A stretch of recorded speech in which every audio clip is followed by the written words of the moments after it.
What's up, everybody? How's it going? Welcome back to the vlog.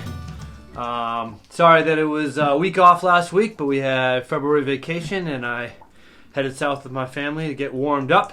But back in action, and since we've been back in school, I've been talking to my students about a subject that I am incredibly passionate about, and that is nutrition. And nutrition is a fancy way of saying the food we put into our body. So this past week we've been dialing into and learning about how to read nutrition labels. And I would say the single most surprising thing for me when I made the shift to teaching in high school is the amount of processed food that is consumed by high schoolers on a daily basis.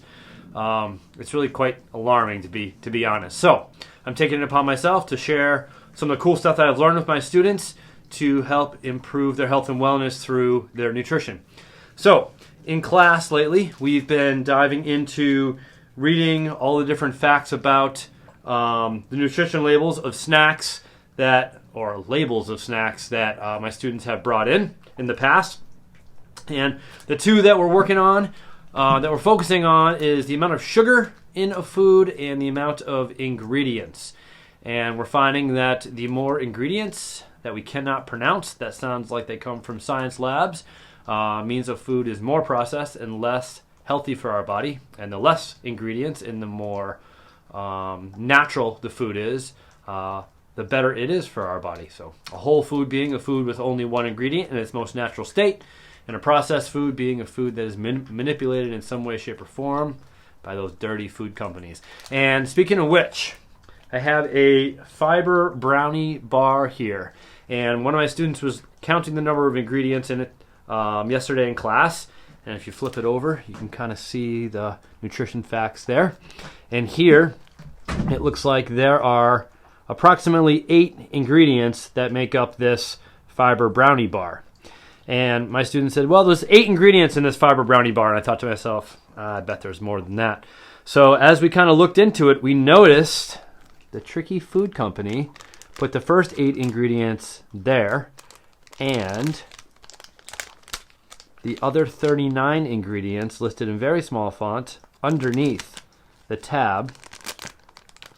So you think the only information here on the tab is just like the location and the address of the company, but in fact, you will find things like, let me try to read this with the light here shining on it. You know, dextrose, vegetable oil, high oleic canola, palm kernel oil, fructose, sugarcane fiber, cornstarch, cocoa powder, xanthan gum, those kind of things. So, my public address today is about when you read the labels, make sure that you are seeing all of the label and not just what they want you to see, the first 8 ingredients, but in fact the other 39 ingredients as well. So, with that said, whole foods, fruits, vegetables, nuts, seeds, eggs, some meat. Most of the meat that we find in the supermarket is processed in some way, shape, or form. Water, and some legumes. That would be beans and whatnot. So, the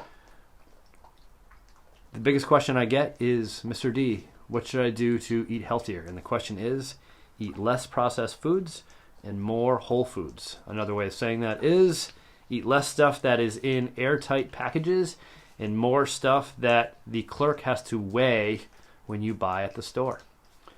Happy eating, and I'll talk to you soon.